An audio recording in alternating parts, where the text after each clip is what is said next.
Today's episode is very special. We are going to be interviewing two of my dad's colleagues. They are both medical doctors that have known my dad for over 35 years. We look forward to hearing what they have to say about the meaning of life.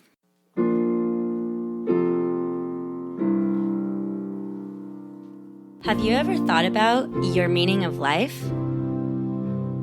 What is our purpose here?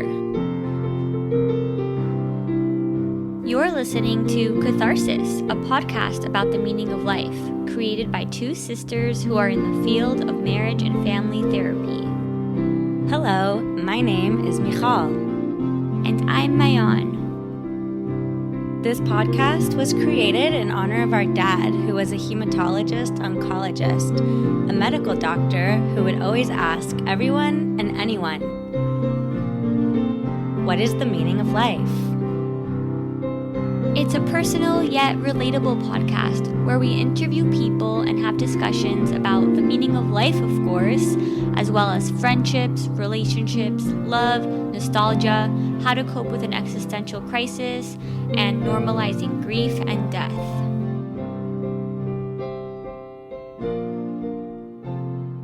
Welcome to our podcast. We have with us two very special guests. They were our father's friends, very good friends. We'd love for you to introduce yourselves. We have with us Dr. Rafael Reisfeld and Dr. Gabriel Rubanenko.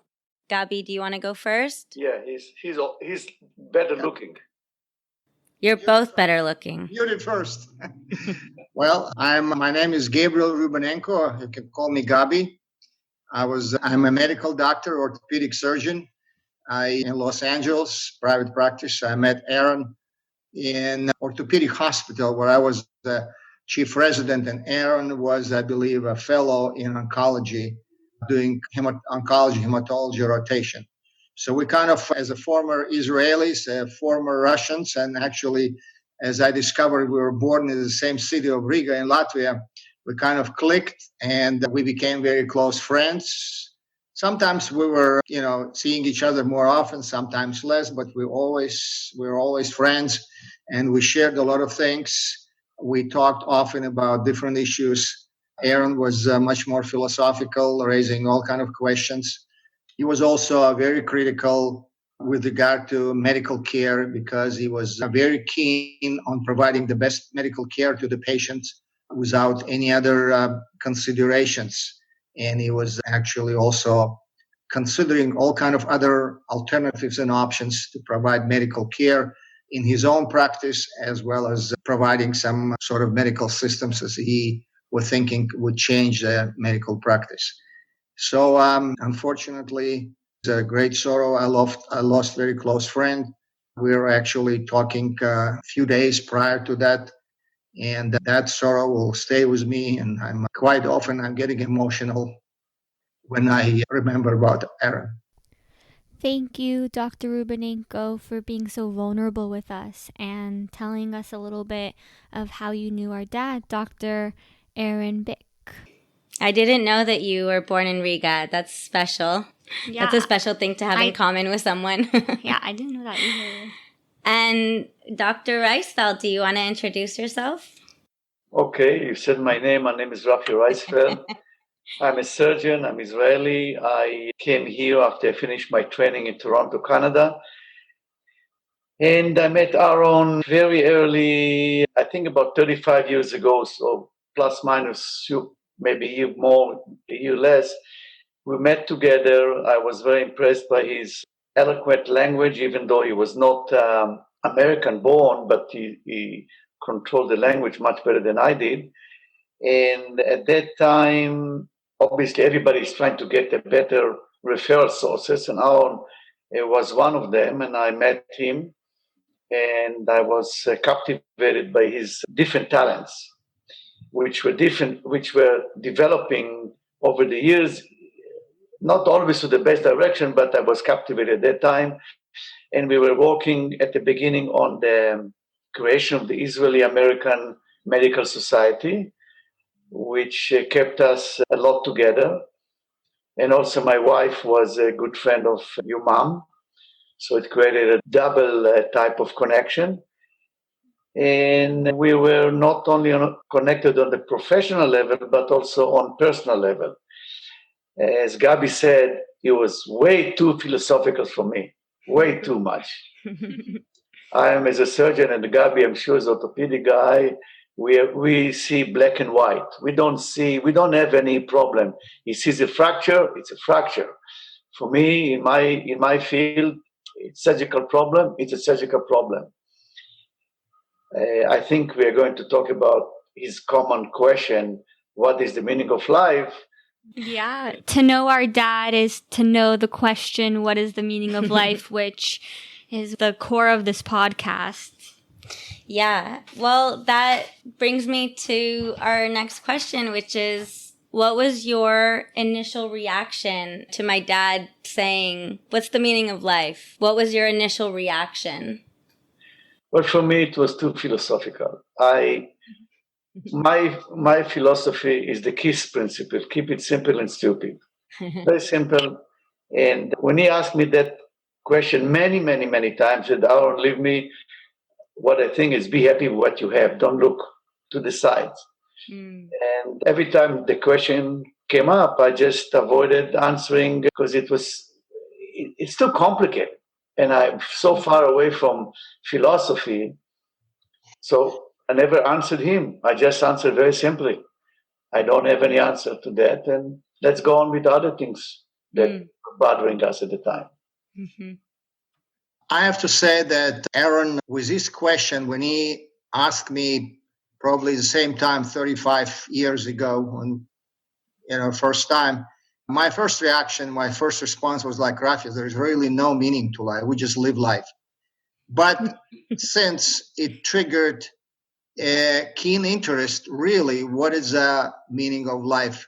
And actually, with your father's influence, I started to read philosophy books and listen to presentations with regard to Stoics, Buddhism, Taoism, Nietzsche, all other Voltaire, other philosophers, until I got to Viktor Frankl, which in my mind is probably the best person to answer that question, what's the meaning of life? As you know, or maybe you don't know, Viktor Frankl was a psychiatrist who actually went through the Auschwitz and 3 other concentration camps, and his wife died and his children died, the family, etc. He's the only person who survived from his entire family, and he was one, in my mind, and actually many other people's, one who can really answer the question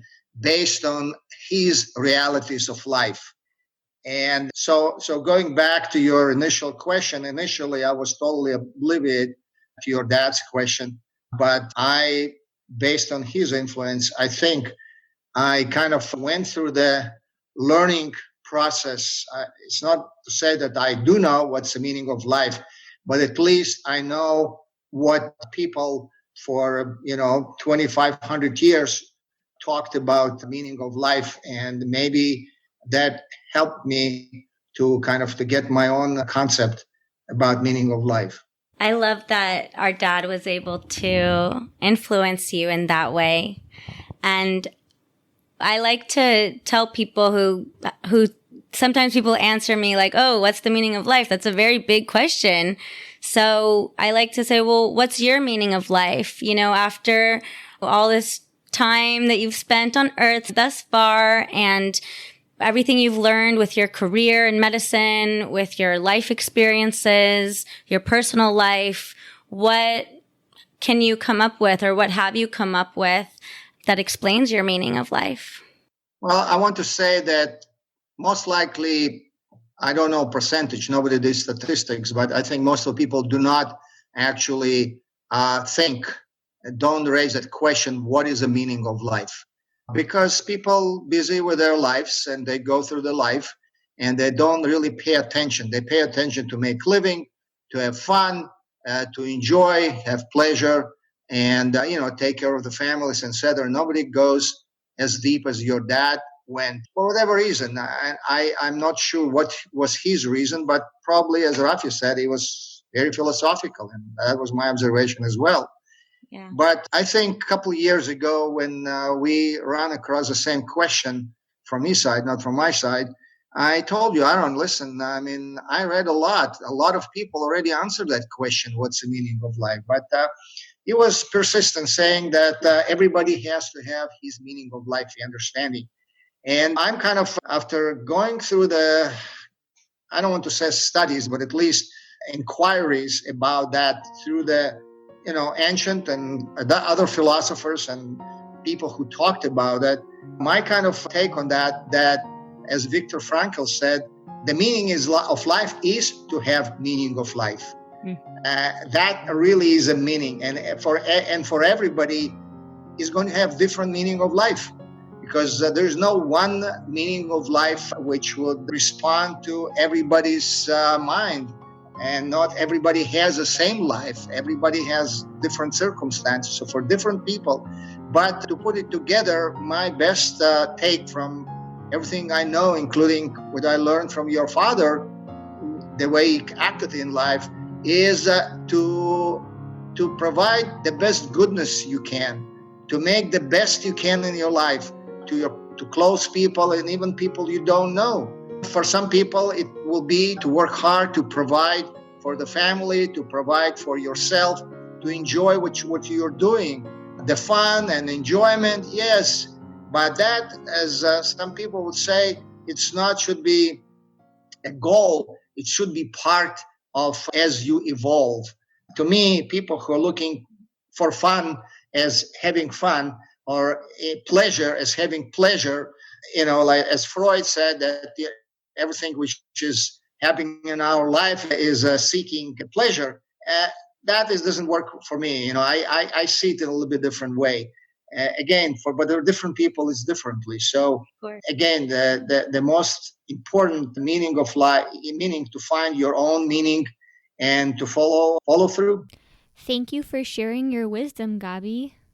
Rafi, how about you? I know you said keep it simple and stupid. The meaning of life is to be good with your surroundings, which means your family, nature, friends. And especially in my profession as a surgeon, to be compassionate with the patients and give them the best treatment or advice I can. So it's very simple for me. I don't look into higher level of thinking. Yeah. I didn't want it to bother you, this philosophical question never bothered me. I'm very, very simple, happy with what I have. And I tried once to read philosophical books or whatever. I didn't like it too much. Yeah. Rafi, that's the highest it is. You answered the question in just in different ways. There's some people can, from ivory towers can give you philosophical presentations or lecture, and then comes Rafi and tells, listen, the life is simple. Take it simple, do it simple. And that's about it, be nice and be good. And that's about the same, do the best you can in your profession. Try to be the best professional. Yeah. Enjoy as you're enjoying. And I know I witness how much you enjoy what you're doing. And that is a meaning of life. Many people can put, as you said, a lot of beautiful words and not very clear words and confuse you. But, that's exactly right. Keep it simple. I just kind of wanted to explore it a little bit deeper, and I'm glad I did. Yeah, no. So are that we. gave me some more answers, and everybody can arrive to this simplicity in different ways. Yeah, the thing about this question is there's no one answer. There's so many answers. There's different ways of saying a similar thing, and we really appreciate both of you, and it feels really good to, be around both of your energies. I know it's over Zoom right now because of this pandemic, but it feels really good to be around your energy. And I'm really getting reminded of our dad. I feel like you guys have endured so much throughout your life this far. I know Rafi losing a wife. This podcast is a lot about normalizing death. If death is so common, why are people scared to talk about it? Why are some people scared to bring it up? I think that we believe that there should be more conversation around the inevitable. What advice would you give to someone who is grieving? What is your perception about death? I'm curious from both of you. Well, I don't have any exact solution, but for me, in my case, was the fact that Nomi was sick for 6 years, so I knew what's going to happen. So I knew, and there was no miracle about it. I even took Nomi every time we had the MRI or CT scan. I showed her, you have this and this and this. And I never told her what to get.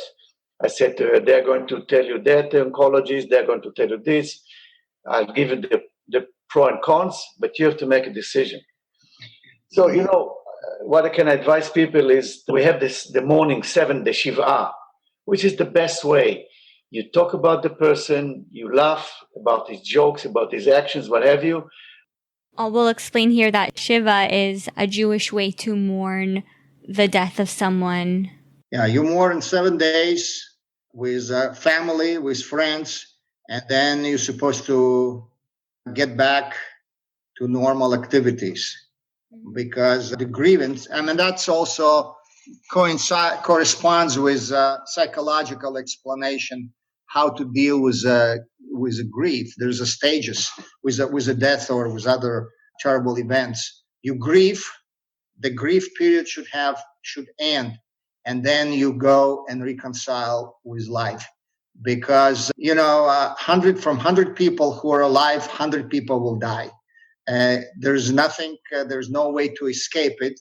It is very hard, as Rafi described, to lose a very close person. But on the other hand, it's a reality of life, and we need to grieve, and we need to remember the person who passed away. As you are doing amazing job memorizing. So I'll just finish. You will continue. Yeah. But the interesting thing is one of the philosophers, and I don't remember Seneca or one of the Stoics, Seneca or Socrates, said that we live the life, and until we live, we're alive, and then we're dead. Yeah. We don't know what's there. We know what happens when we're alive. So why to be upset about something we don't know? It's kind of, I'm not sure whether it's giving some, at least gives explanation to anybody, at least kind of explains to me that as long as I'm alive, I'm alive. But then I'm dead. But then your family or close people need to deal with that loss. And there's always, not always, but at least in a normal circumstances, there's a people who are family, people, friends who are grieving. But then again, life goes on, generations keep going, and life on earth doesn't stop, regardless. Time is the best healer. Exactly. For a lot of problems. You just have to go on with your life, cherish what you know from your dad, keep it on, and no special action you have to take. Just go on with your life. Be good to what your father put as a zeal for you. Yeah. He told you, I know that Aaron was a bit controlling about certain things, but you grew up from little girls, and I know all of you from very young age, but you're now a different person, and you don't necessarily follow what your father told you. So just go ahead and use the right pathway that you think will be the best for you. Your dad gave you amazing tools. He was an amazing person. He gave you tools by talking to you about all kind of issues, instructing you, telling you what to do, what not to do, but also by his own conduct. I think you could learn a lot, and that's how life goes. People come and go, and those who stay, they hopefully pick up from the parents, from grandparents. Yeah. And that's the beauty of life. The life is beautiful. And the hope is that the people that stay live on to tell the story of the people that left. But Rafi, I wanted to hear more of your story with Nomi. The last thing we heard was you knew what was coming. You knew already kind of like what was in store. Can you please tell us a little bit more about your process with that, with losing a wife and what that was like? Being a surgeon and dealing with the same illness that Nomi had quite a few times, as a physician, as a surgeon, that once a tumor is spread out of the original organ, it's just a matter of time. And in the meantime, you try to do the best. So we supported each other, went on trips. I kept working. She was kept raising the kids as much as she could. And the last holiday we took to Hawaii, which was about a month and a half before she died, I realized that I saw her walking with a bathing suit on the beach in Hawaii. I saw that I could see the big liver encroaching on the stomach, even from the outside. So, you drive in a certain road and you know the end is coming. What can I do? The oncologist tried to give her more and more chemotherapy, which did not help. And I said to her, to the last meeting with the oncologist, I said, they are going to advise you to give you the medication, and like the oncologist said, in a smaller dose. And I said to him, listen, her liver function is bad. And obviously he gave her the smaller dose, but I told Nomi, you're going to make a call, whether you want it or not. She said, I want it, because everybody wants to live, right? She got the smaller dose, in quotation mark, and she went into a hepatic failure, and then 2 weeks later she was dead. So, I know Aaron was also he was an oncologist in Seoul, and they try, Gabi maybe shared the same opinion, even though Gabi was not, orthopedic illnesses are not so much cancer, even though I'm sure there are cases of bone cancer and what have you. But for me, it was part of life. Every day I saw the patient that once we operate and the tumor is beyond the original organ, it's just a matter of time. Oncologists have a different view. I'm very practical. I was and still am. Abba was living in the realm of oncology. They want to give everybody chances, but we did not see any great improvements in the oncological treatment. So we had different views, but that's the way the world is made.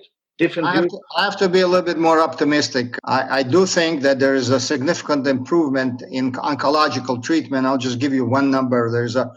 Specifically with regard to orthopedic tumor, there's a Ewing sarcoma, which is bone malignant tumor in a pediatric population. When I was a resident in mid 80s, the death rate, 5-year survival, maybe it was 10%. Today is about 80%.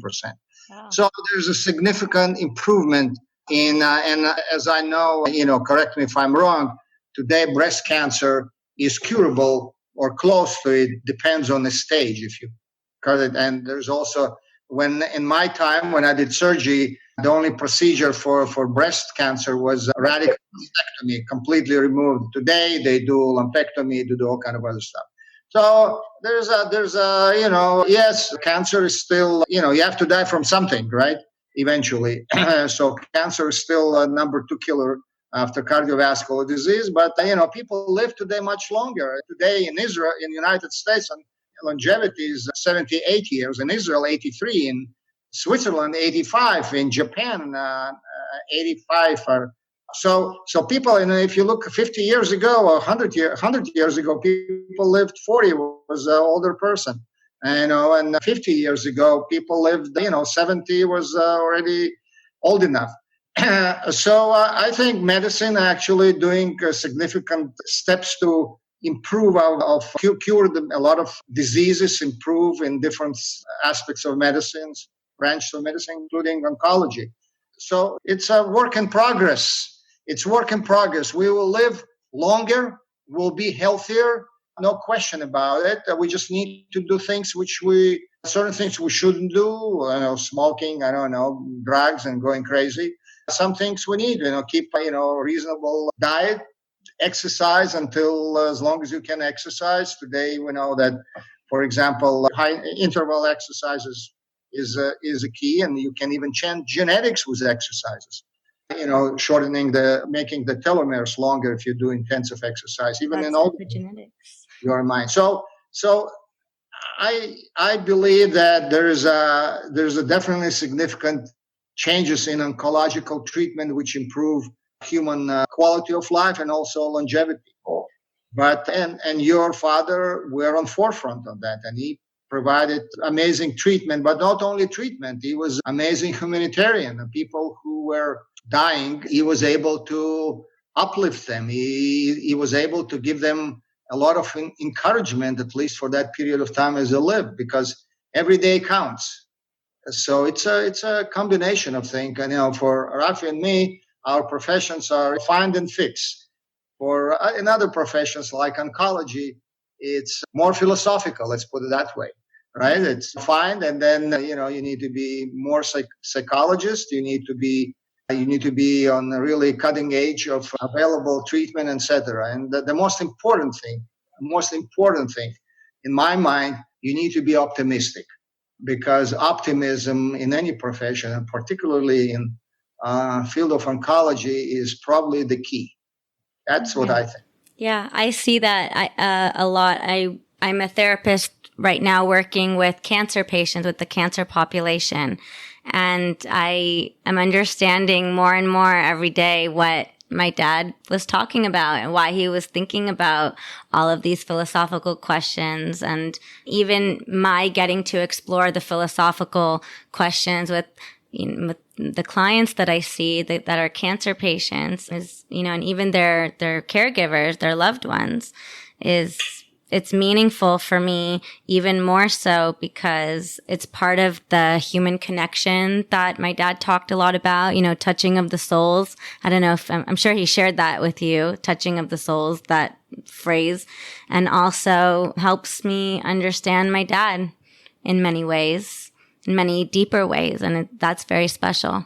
Yeah, well, I'm glad that your dad was able to give you this love and passion to treat patients, and everybody has his own way, and you do it as a psychologist, and it's a very difficult field to provide soul touching to very sick patients who are looking, on the way to their demise. So. A few months before he died, we were talking about what I do and stuff, and he was like, "Oh, I'm an MFT too then. I'm an MFT plus." It just made me laugh because he did. He spent a lot of time with his patients. It absolutely is a philosophical profession, a specialty anyways, within the field of medicine. And it's just very special to me, to us, to just be able to talk to you about our dad. I think it's important for everyone to share their story. My dad touched many lives. My dad knew a lot of people. My dad had a lot of connections, and I want to know about them on a deeper level. Yeah. And it's also interesting how you continue to learn about somebody even after their death. Did you have experiences like that when you guys faced loved ones dying? Did you continue learning about them?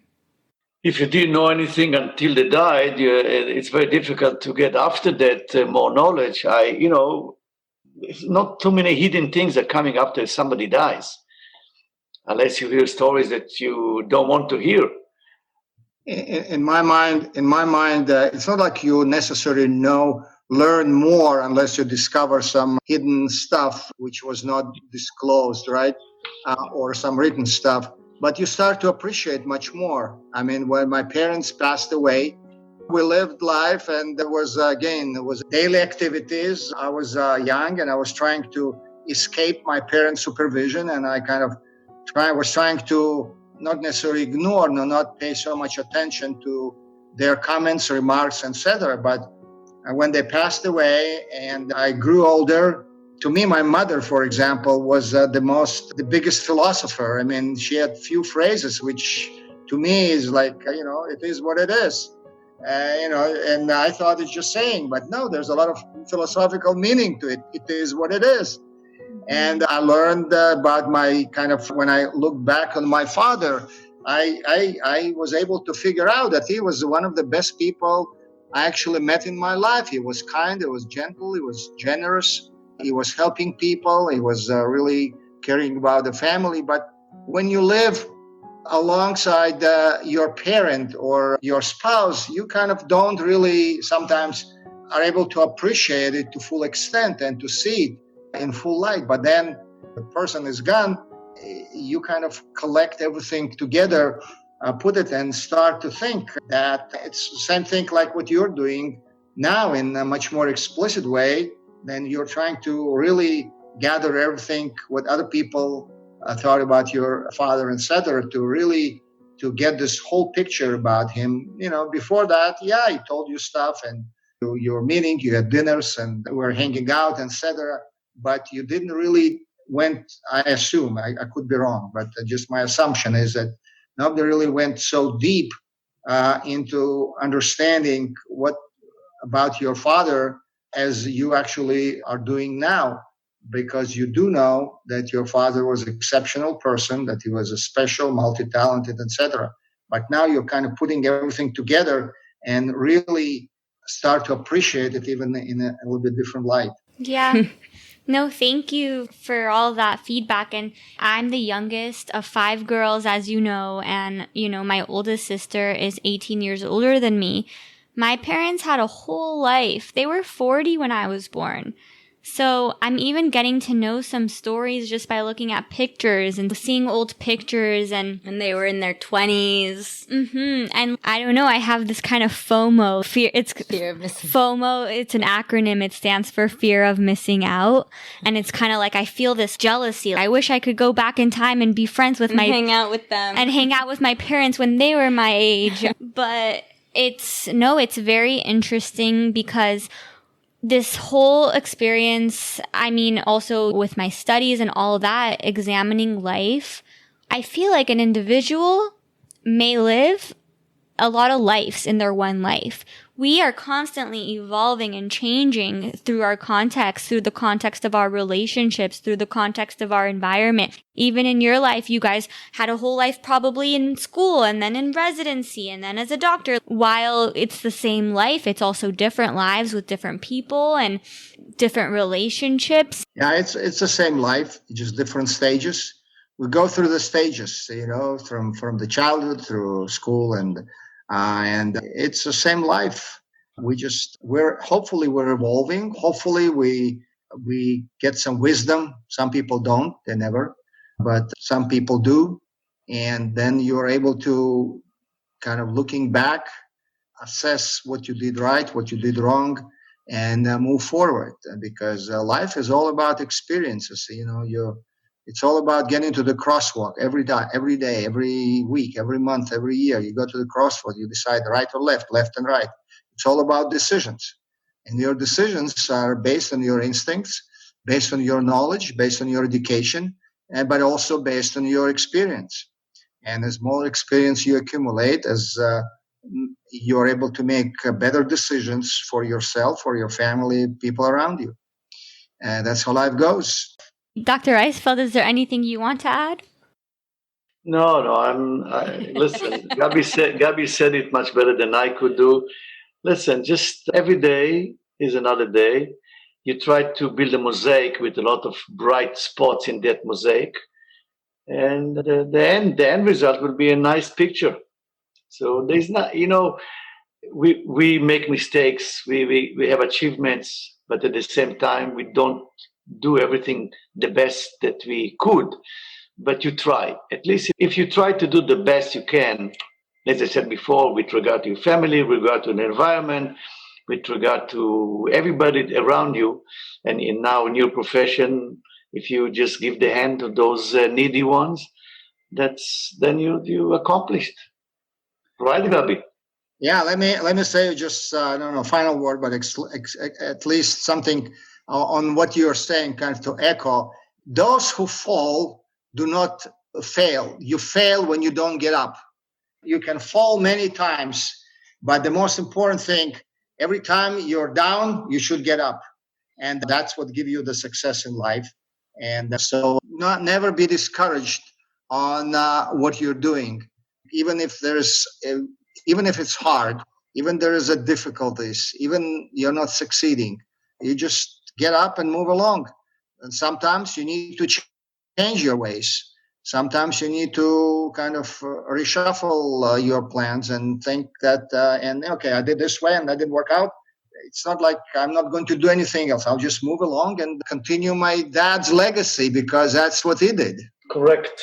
Actually, he is one of the main reasons why, I'll speak for myself, why I did just take Shiva that week of Shiva, and then I went back to work after that. That's what my dad would have done. That's what he did do when his mom died.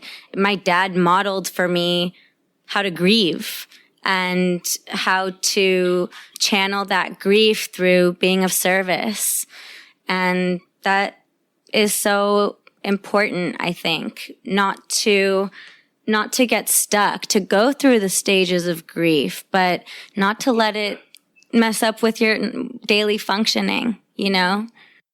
That's true. Yeah, Michal, you said a very important word, to be of service. To be of service, that's really the key.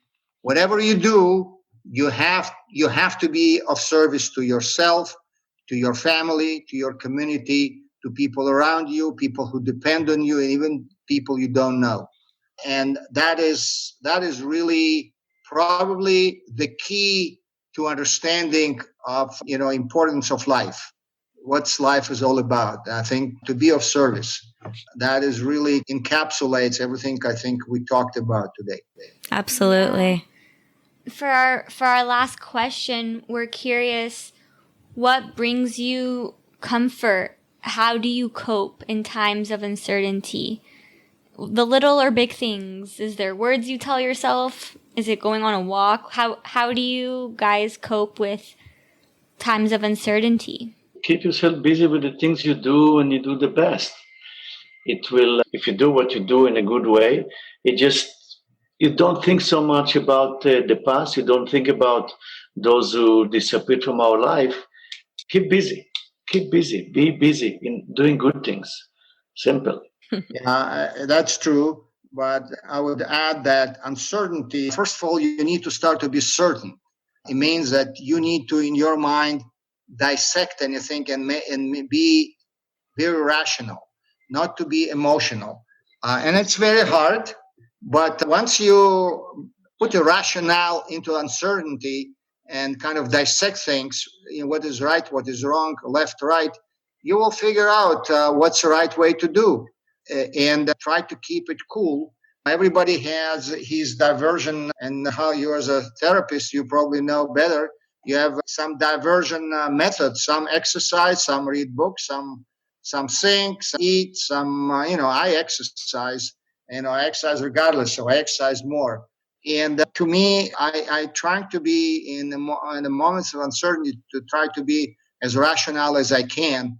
And that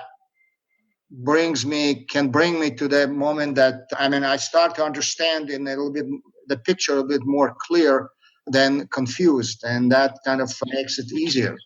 Thank you both so much for being vulnerable with us and sharing some of your stories.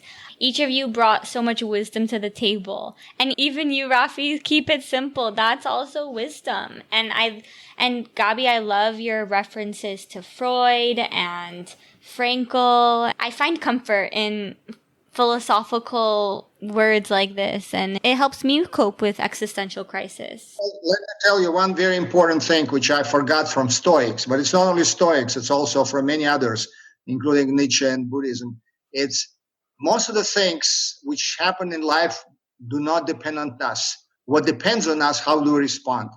Right. So Many things can happen, but what we do as a result of that event or action or whatever, that really depends on us. When Viktor Frankl was in the concentration camp, it was this incredible misery, terrible things which happened in CatharSIS. Different people responded differently.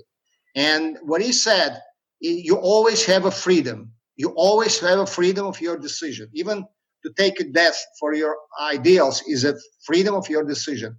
People can take away from you everything. Nobody can take away from you your decision. And there's this level between the triggering effect, right? And between what happens is your decision.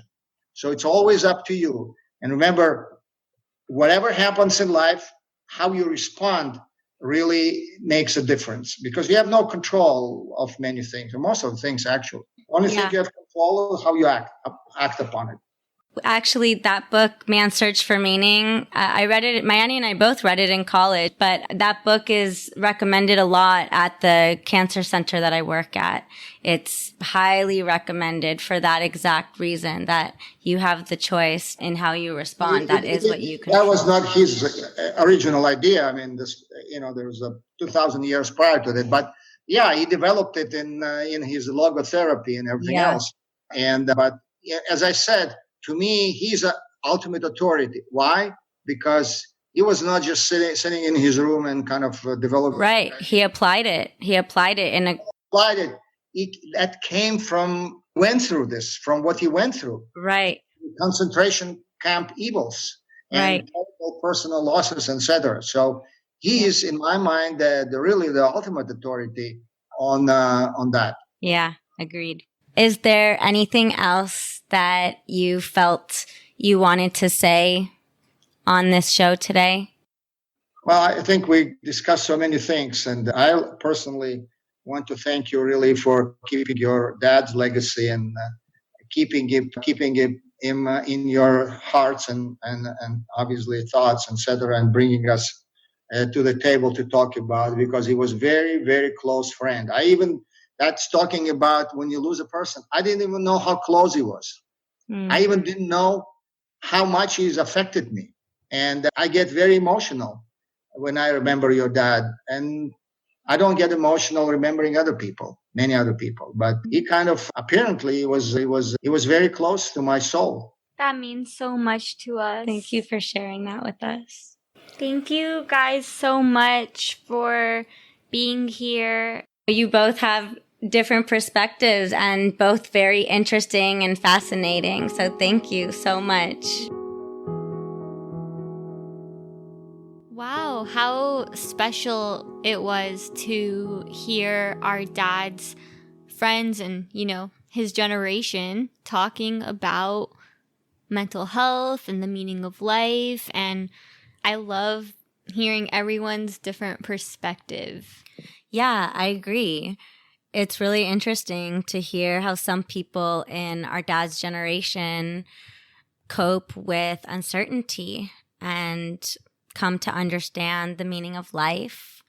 I really enjoyed both doctors' different perspectives, and makes me a bit more curious how one's profession can really influence your thought process and your philosophy of life. Don't you think? I completely agree. And that's why it's so important to look at a person's context before you judge, or instead of judging. Look at a person's context. Look at a person's background, environment, culture. There's so many elements that make up a person's background. And I truly feel honored that we had the opportunity to interview our dad's friends. Yeah, it felt like we got a little glimpse of what a discussion between the three of them might have sounded like. Yeah, I really appreciated the authenticity. Well, thanks for tuning in, everybody. Tune in next week for another episode of CatharSIS.